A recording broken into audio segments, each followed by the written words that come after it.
Okay, dear all, dear friends, welcome to the first EACTAIC Fellowship Seminar of 2023. Greetings from Leuven in Belgium. My name is van Beersel.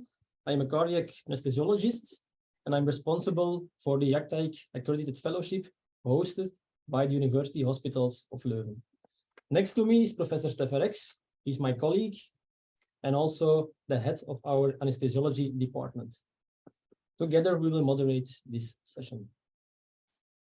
But let me first use this opportunity to promote our fellowship program. So here you can see a map of Belgium, and Leuven is situated about 30 kilometers east of Brussels. So if you ever want to visit us, then this should be your destination. This is a photo of our center taken from a helicopter. In fact, Leuven has the largest hospital in Belgium. Please meet our faculty. And I think the strength of our fellowship program is the caseload that we can offer. And apart from normal cardiothoracic and vascular anesthesia, we also have an extended thoracic organ transplantation program, which we believe brings also added value to the fellowship. So for people who are interested, please do not hesitate to contact us for more information and for guidance through the application process. Currently, we still have fellowship positions available starting in 2025, is in 2 years.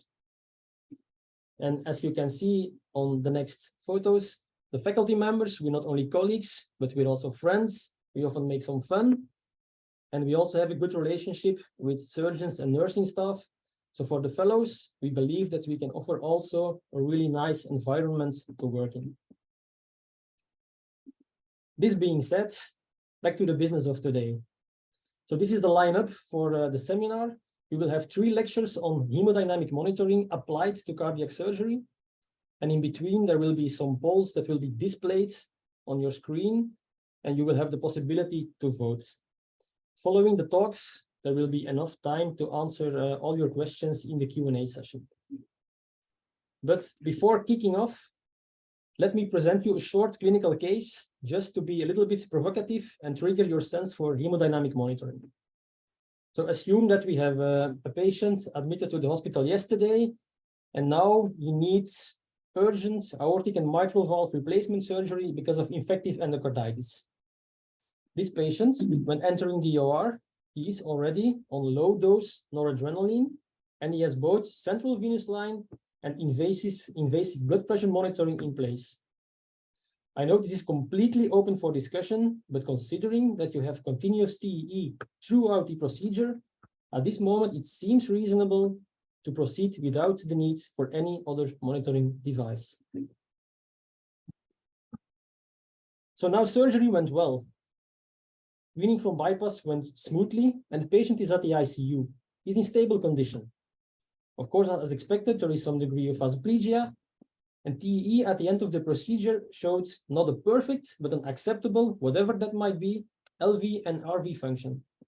So far, it seems that things are going well, and everyone is smiling. However, after 3 hours, you got a call from the nurse. Patient is getting worse. She already gave fluids, increased vasopressor doses, but the patient is still somewhat hypotensive. CVP increased a bit, lactate went up, no signs of bleeding.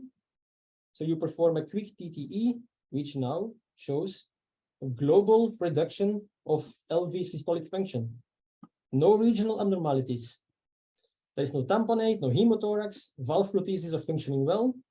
So now let's say that you start some inotropic support for the left ventricle. Let's say dobutamine or something else. My question is now, starting from this point, you are at the ICU. Do you insert cardiac output monitoring or not? Considering that you have an unstable patient with fluids, with vasopressor arising, and you started inotropes. Would you insert cardiac output monitoring or not? The next question is, if you do so, which device would you prefer? And we know that there are several devices on the market from different brands, and we can roughly classify them as non-invasive, minimally invasive, invasive devices. But we have to know that in general, non-invasive and minimally invasive devices, they are gaining popularity, but however, in very complex patients like this one, they lack accuracy and reliability when compared with invasive devices. So that is the reason why for today's seminar, we decided for the first two talks to focus on the role of the invasive cardiac output monitoring and the strengths and limitations. So after that, there will also be an interesting talk on the reliability of radial artery pressure monitoring during cardiac surgery. I hope everyone is stimulated now.